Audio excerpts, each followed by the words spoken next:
Now, including classical music, finding inspiration is often the biggest challenge for artists, but sometimes it can be found right under their noses. Today, our Yim Yoonhee joins us with some artists who have done just that, along with a special venue where those artists exhibit their work. Good afternoon, Yoonhee. Good afternoon. Right, so this art exhibition looks to water for its muse, and like you mentioned, it does take place at the Seoul Olympic Park right here in our own backyard. And so, first of all, 70% of the Earth's surface is covered by water, and even our bodies is made up of more than 70% water as well.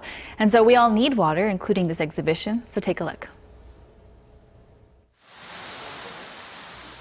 It can be found almost everywhere. Water is one of the most precious elements on Earth. And on top of it being essential to all life, water is a bountiful source of artistic inspiration. The SOMA Museum is home to some of Korea's most intriguing modern and contemporary artworks. And now it holds the works of 22 artists. Artists inspired by water's fluidity, its emptiness, and most of all, its capacity for pure, childlike innocence. Water can be described as completely pure and innocent. Using that idea of innocence, artists can expand their imaginations and explore their inner childlike purity. It heals the person and brings people together.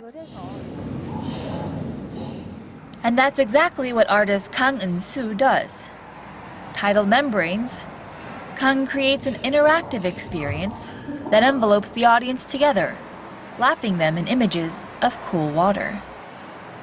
Like you're floating in an actual pool, the artwork reacts to its audience, creating ripples around the room. Artist Lee Ki-bong takes a different approach.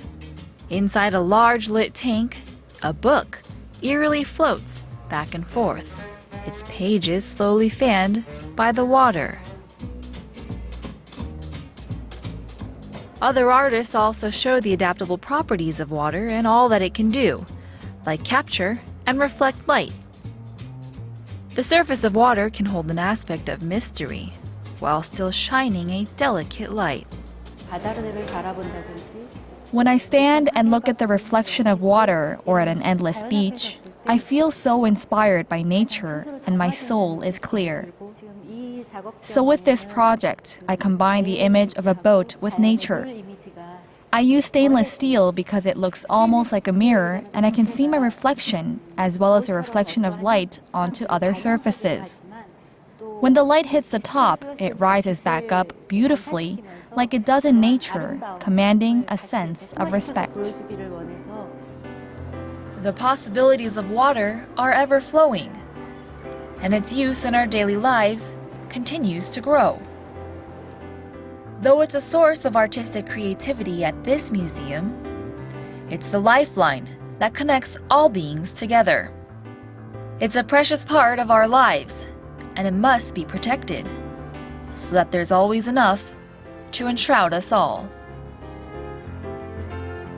So finding inspiration from very close close proximity, and we just don't know where to look for inspirations. But how are the artists able to come together? I mean, how did they know each other in the first place, I guess? So the museum did a really good job in bringing these artists together. All of these artists have, they come from different paths in life, but they all felt, an awe for water. They really had this respect and reverence for water, and they all had different ideas of water as well. So some of them put it to practical use in our everyday lives, whereas other artists look to nature and look to water and its natural surroundings for inspiration. So let's talk a little bit more about the venue, the Olympic Park. Right. Tell us more about the Seoul Olympic Park, a very popular place here in Korea. Many people have gone. I'm sure you've gone as well. Right. And so the park itself has some beautiful venues, beautiful attractions as well, some fountains, as you can see, and they also have some cute streams. So it's very peaceful, very enjoyable, good right place in the middle for of the family. city. Right, so a good escape, a good natural escape for those who are looking to get away from the hustle and bustle.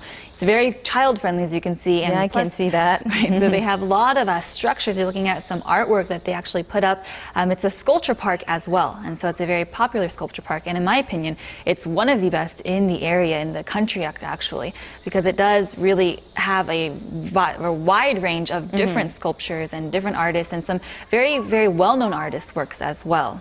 So you see playgrounds, you see sculptures, and they don't have admission fees, or? So the museum actually does, but it's very reasonable. So it's only about $3 for general admission and $2 for youth and $1 for children. So I mean, it's very popular with the families. It's easy to go, not really a burden, because it's so cheap.